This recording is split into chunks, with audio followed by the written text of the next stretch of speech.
May I have your attention, please? The following is not the real Jeff Foxworthy. If you have ever referred to a presidential election as a supersedure, you might be a beekeeper. If you do more splits than a gymnast, you might be a beekeeper. If you wash your bee suit once a year, whether it needs it or not, you definitely might be a beekeeper. And whoo, stay the heck away from me. Whew, smells like Grandma's bloomer.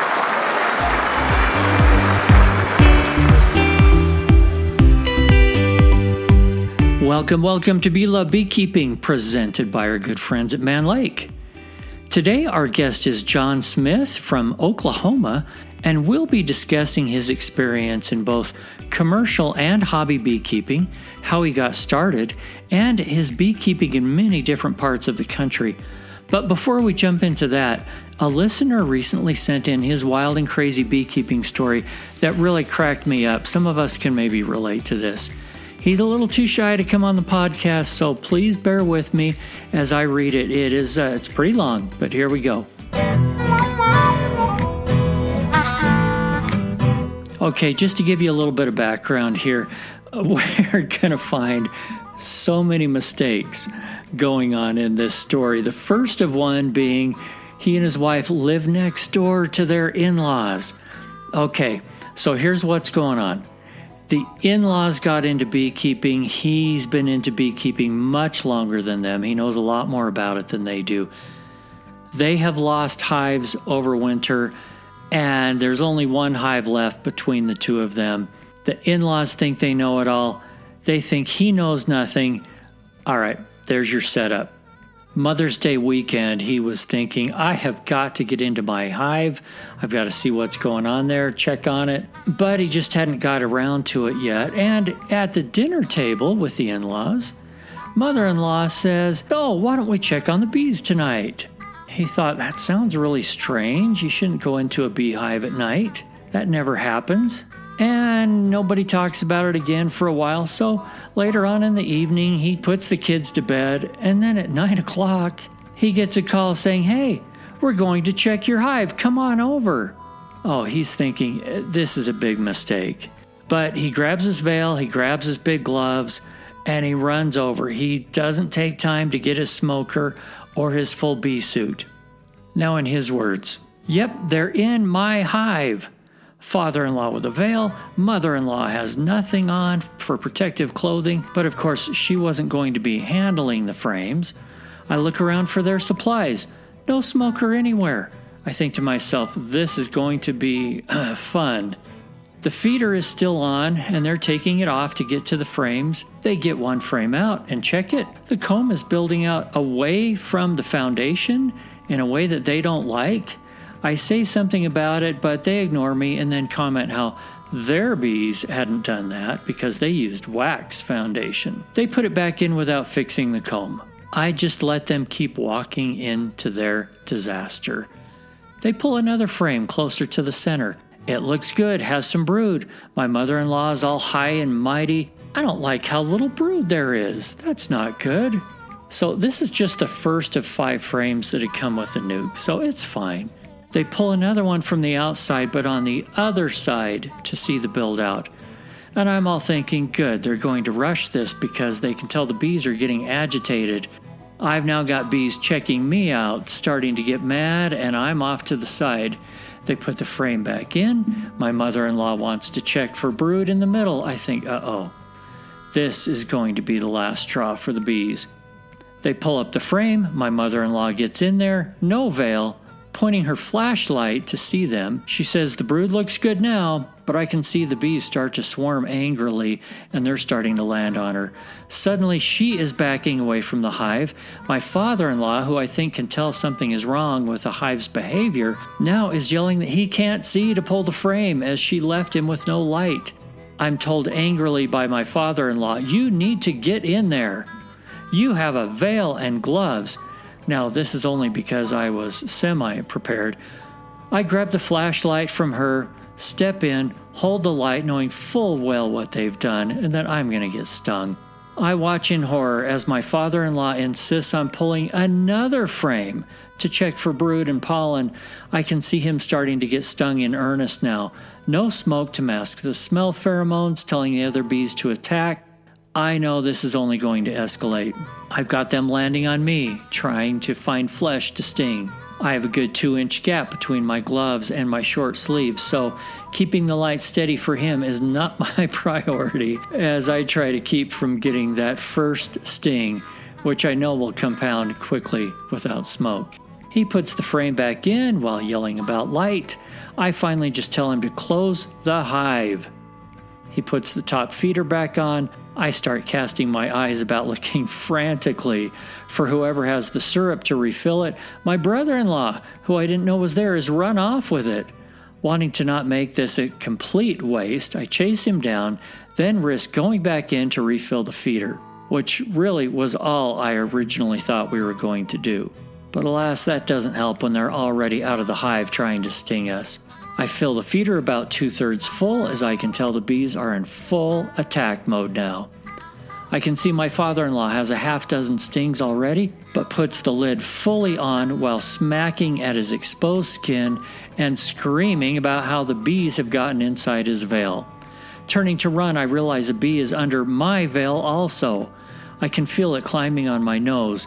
While I'm booking it away from the hive, I swipe away the bee and feel the veil catch and roll the bee. The buzz has stopped. I got her. I think triumphantly, knowing that they're going to follow more intently if I get that first sting. Thinking that the idiots and onlookers would realize that they need to vacate the area also, I don't say anything too assertive for them to leave the area as I approach. The bee is back. I hadn't killed it after all. I smack my nose, knocking my glasses and veil off, but it heroically stings me right next to my nose and way too close to my eye. My mother-in-law is now screaming about one in her hair, but she and the onlookers have stopped some 15 feet from the hive to check each other for bees. I tell my wife to get farther away and to follow me. She's now decided it's a good time to tell me that I need to make sure I got all the bees off of me before going back into the house. My in-laws' house is up the hill in the other direction, so I assume that they've listened and left. At 40 feet, I'm still feeling 2 or 3 bees on me. I feel another one land, and it instantly stings me on the jawline.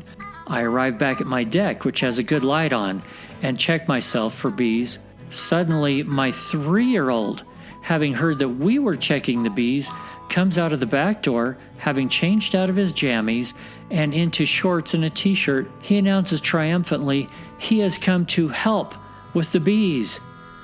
He had received explicit instructions to stay in bed as the bees would likely get really mad. I send him tersely back into the house, knowing I more than likely have some on me. He's now crying because he wants to help and I won't let him. Getting him through the door, I return to inspect myself. He now has his nose pressed to the glass, sobbing, so I ask my wife to comfort him as I kill another bee before I get stung by it. Disposing of yet another bee, I cast about myself looking for her, but she is nowhere to be found. Yep, she's still back with the others, standing 15 feet from the hive and swatting themselves. Convinced I'm now bee-free, I go inside the house to console my son and get him to start walking back to bed. When my wife comes in 5 minutes later, I rhetorically ask, "Where did you go?" Dumbfounded, she replies, "We were all checking each other for bees." I had gotten stung farther away from the hive than where they had been standing. My father-in-law got at least a dozen stings. I'm sure most of those after we had closed the hive. A few got his face, too. All right, final chapter here. Later that night, they called and told us how they now believe in smoke, and they were going to double-check on their impression that night was maybe not the best time to check the hive. Also mentioning to my wife that they were looking to buy at least one full bee suit now. Okay, lots of lessons learned. Now, what do you say we get to our guest? I'd like to welcome to the show today John Smith, and that is your real name, isn't it, John? Yes, it is. Thank God it's not John Doe. And you're in Oklahoma. And so, hey, welcome to the Midwest, everybody. Yep, Oklahoma, south of Oklahoma City. Do you have kind of crazy winters there as far as beekeeping? Overall, it doesn't really get all that cold, mid-teens, and, we might get lows down to just below zero, but very rarely is that the case. Unfortunately, we get ice. So overall, the winters aren't terrible, but you got to deal with the ice. So yeah, they do sound pretty rough. Hey, when you and I were talking earlier, I found it interesting that you had done beekeeping in a number of different locations, including Texas, Arizona, Florida, Wisconsin, Minnesota, now Oklahoma. And I believe, correct me if I'm wrong, you worked for a commercial beekeeper for a time? Yeah, so I worked for a commercial beekeeper about 2 years after I started beekeeping in 2010. And I worked for a person who he had approximately 10,000 hives. And I got to learn the pollination routes and kind of commercial style of beekeeping. Well, the first thing that I want to learn from you, and we're going to talk about all kinds of topics today, by the way, including wild and crazy beekeeping stories. That's where you and I first met. But I'd like to hear what it's like when you're working for a commercial beekeeper. What is a year like? Like, what are you doing in September? What are you doing in November? What are you doing in March, April, May, that kind of thing? Would you just sort of take us through the calendar? Yeah, so typically honey harvest is in August, and August, early September. Mite treatments go in right after the honey harvest. So that's kind of where we decide, are these guys queenless? Are they small? Did they swarm? That type of stuff. So around that period of time, August, September, that's kind of where, I don't know if you've ever listened to Bob Binney, but he says your season starts in August. And that's kind of one of the things I learned. So getting the mites under control, testing, so on and so forth. By around, this is for Wisconsin, Minnesota. So by around middle of November, they will get loaded onto a trailer and hauled down south, whether it be Florida or Texas was typically where I went.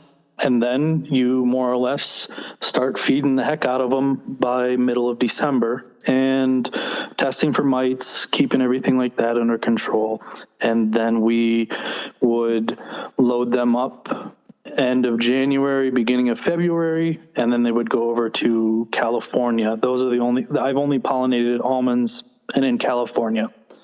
And beginning of March-ish, somewhere in that area, sometimes it's a little later, they would get loaded back up and hauled back to Texas or Florida, where we would go on ahead and we'd start splitting and making nukes up. And then from there, they would either go on to different pollination contracts, or they would go back to Wisconsin, Minnesota, back home. And then you basically, get them up there in April, May-ish, and take them out to your out yards, make sure they're good on mites and whatnot. If you need to retreat, typically we used Apivar in the fall more commonly, and we used Formic in the spring because it gave you a little better knockdown. But usually if you keep the mites low all year, you don't really run into too much trouble. Then you just repeat. You harvest or put boxes out throughout June, July, and pull them in August, September. It's a full-time job. Yeah. Beekeepers are the hardest working people, especially the commercial beekeepers. I don't envy that. I wanted to stress one of the first things that you said, and that was making sure that the mites were under control starting early, like in August, something like that. And I know a lot of beekeepers have made the mistake that I have too, going, oh, I'll check before winter because I don't want mites in winter. And so come October, yep, got mites. Let's put some treatment on now. And folks, you got to start a lot earlier than that. Keep them under control. In fact, all year long, keep them under control. Yeah, and one thing I will say, that was my biggest, that was the best thing I learned from going from just a hobbyist to a sideliner, is working with a commercial outfit, to where they were very critical upon, keeping the mite numbers low. If we had 2% mite counts, that was way too high, basically. So they were very critical on that, and it was always taken into account that, if you've got sick bees, they're never going to be very productive. So, and that's what I've seen too. And then at what point did you decide, hey, instead of working for this great company, I think I want to do some of this on my own and become a sideliner? And how many hives did you get up to? 2010, I started with 2 hives, and 2011, spring of 2011, I had lost both of them. I would say failure to treat and failure to feed. Quick break to thank our presenting sponsor, Mann Lake. I've found that Mann Lake has absolutely everything I need to take care of the health of my bees. Mite checks and treatments, beetle management, hive health and nutrition, pollen substitutes, food and feeders, and the knowledge base to help you know how to use it, including Bella, their AI beekeeping genius. Just look for her icon in the bottom right-hand corner of your screen at manlakeltd.com. While you're there, don't forget your discount code MLBLOVE10. It's in the show notes for $10 off your first $100 purchase. Then 2011, I think I bought 5 packages, and I started working with the commercial operation a little bit, just helping in the spring split and stuff like that, because I was wanted to learn a lot. And by 2013, I believe I had around 50 colonies that I had. 2014, and by this point, I had very good results. I was coming out of winter with a 10% loss, a 10% loss rate. So I had very good results. Nice. And I went from around 50 up to 200, 250, somewhere in that range. And then I started working with the commercial beekeeper more, and we were basically just including my yards into his rounds. And he got me into pollination around the 2013-ish, 2014 mark. And that's kind of where I did that for another 5 years. You jumped in pretty fast. Do you recommend that for other people? If you have a good mentor, I don't think it's a problem. If you're just going in it alone, I would suggest against it, because I got a lot of breaks in regards to somebody who they would buy a truckload of equipment so I could get commercial prices on all of my equipment. And I also had knowledge. If I wanted to ask a question, or I was pondering an idea, I could just shoot a text, or, give my mentor a call, and he would be more than happy to help me in any way, shape, or form. And that's the same way with like queens and whatnot too. I raise them as well. And I did supply myself and some of his queens as well. So we all kind of work together. Let's talk about queens. As long as you brought up queens, let's talk about that a little bit. I know you have some experience raising queens. What kind of method do you like to use? Tell me a little bit about your preferences and also the kind of breeds you like.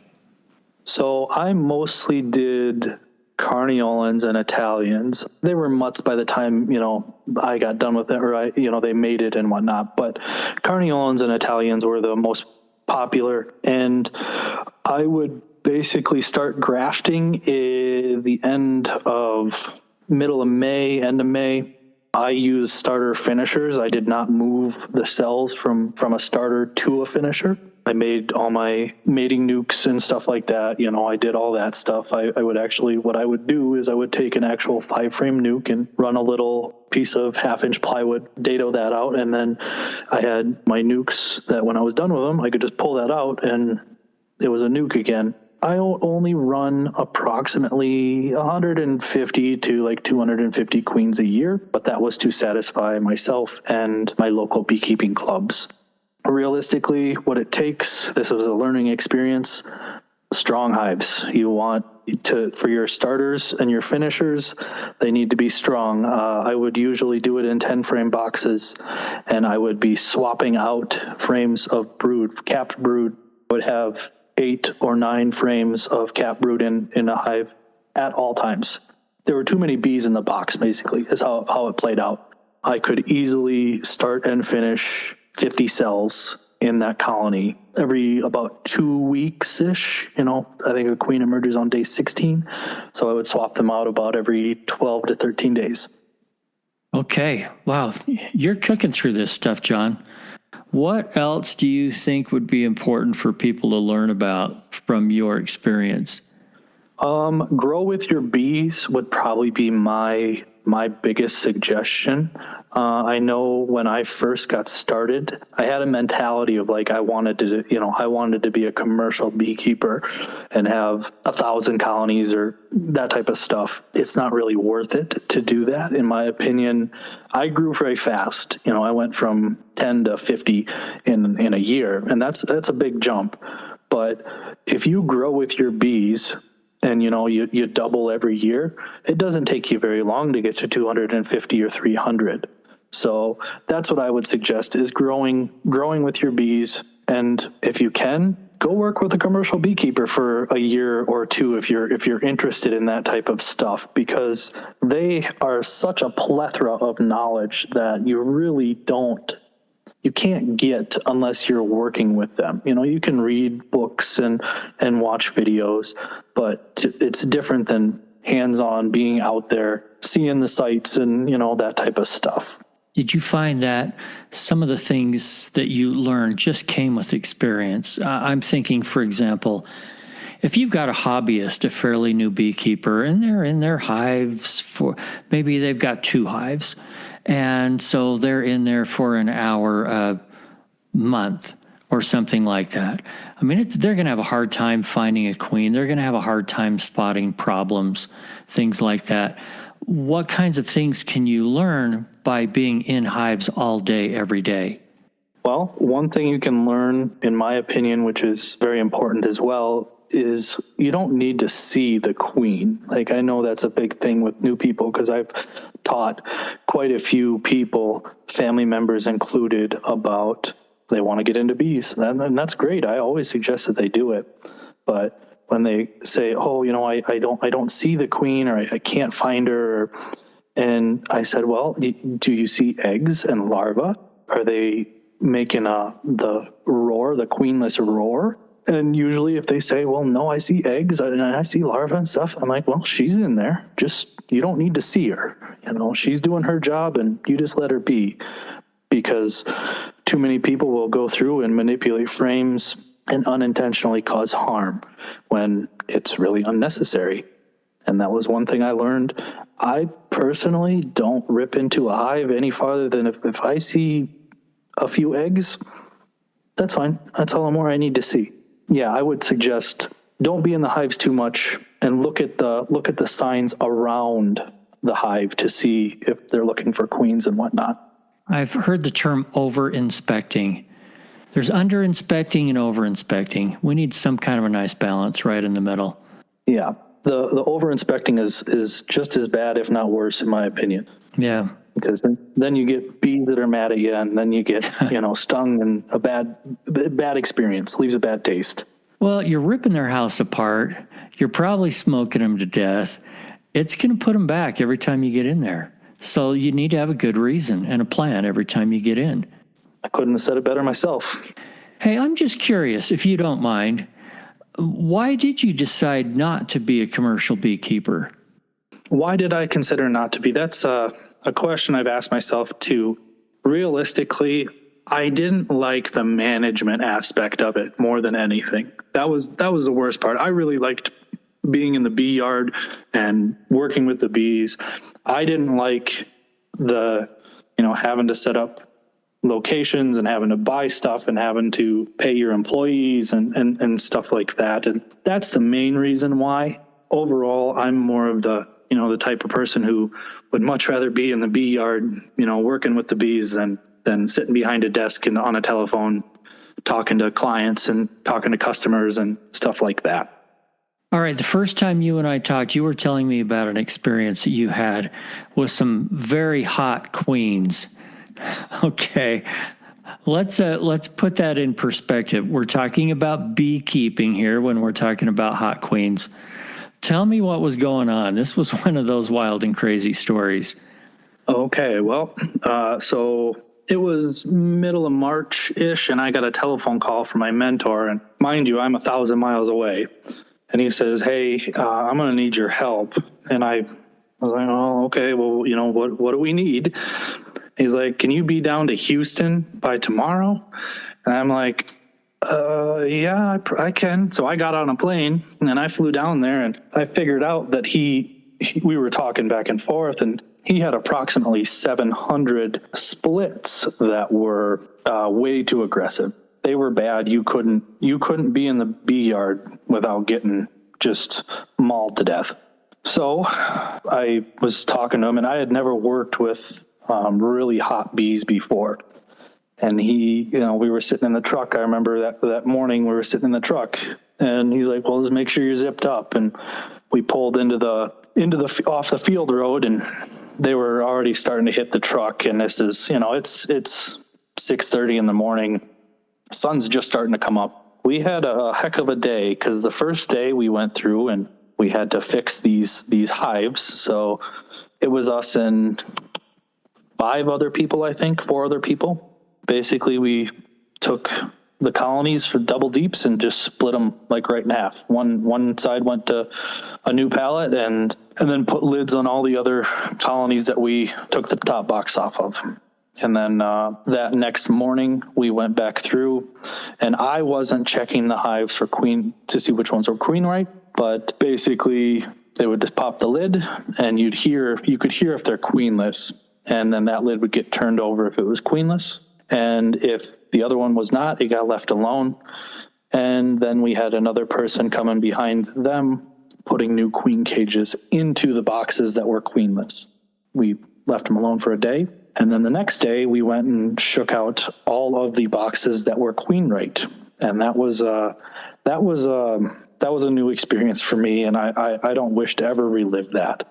When you say you shook them out into something on the ground, what did you do? On the ground, yep. Oh, man. The queen right colonies basically got shook out onto the ground, and those boxes got combined back with the colony that had a new queen in it. And it was blotting out the sun. Like, you had to wipe your veil off. It was really bad. I've never seen that before, but that was, I guess, one of the most efficient ways to do it, because you can't go through 700 colonies and try and find each individual queen. But yeah, that was one really crazy beekeeping story that I've had, and I wish that upon nobody. I think you just answered my earlier question about why did you decide not to be a commercial beekeeper? I learned a really good lesson that day, and it was if you're going to be doing something like that, you've got to be able to take a curveball, and that was a heck of a curveball, because it was terrible. That's the nicest way to put it. It was, I don't know how many times I got stung. You get stung in the gloves, and I had a good suit on and everything like that, but that's just how they did it. We taped up our legs. I remember that was one thing I didn't do right away, because, you're wearing your boots and whatnot, but yeah, they can still figure out ways to get in. These were strong colonies too, because they had come back from almonds about a month earlier. They were fairly strong. So you got to deal with that too. And I don't know if you know anything about bees, where the bigger they get, the more pushy they can get, but that's kind of what I've noticed. Well, when you told me they were in Houston, I assumed maybe they had Africanized genetics, and that's why they were so ornery. But if they had been out in almonds with you, did they have that kind of personality then? No, these were splits. These were new queens that they had introduced into splits. The old hives were not like that. These were the splits that were coming back.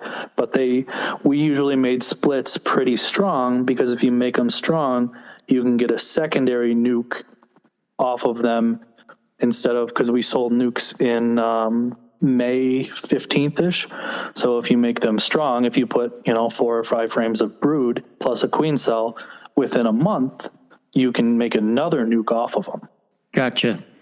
Okay, so folks, if you want to have a real experience, find 700 really angry beehives, pull them in half, shake them out all over the ground. I can't even imagine. When you say blacked out the sun, I believe you. Yeah, because these are all healthy bees, and they're all wanting to kill anything that moves. So it was bad. And to be honest with you, I don't know where the queens came from. I wasn't gonna, push any buttons on anybody, but yeah, they were hostile to say the least. Sounds like they came from hell, personally. Yeah, you're in Utah, correct? Yeah. So where do you guys get your queens and packages and stuff from? Well, you can get some local ones here. A lot of people get them from California. So people that have been in almonds and either kept their bees out there and then shook them into packages or made nukes out there and bring them here. They usually come here in April sometime, is pretty average. So yeah, both from out of state and from here. And I prefer ones from here because they've been proven to be able to overwinter here and deal with our climate. Yeah. It's like I've always thought, I've got to get some of those Kona Queens because, I love Hawaii. Let's get some of that Hawaii genetics here. But I don't know, can they handle a winter in Utah in the mountains? I mean, I'm at 5,700 feet where I live and have colonies here, and they've got to be pretty tough bees.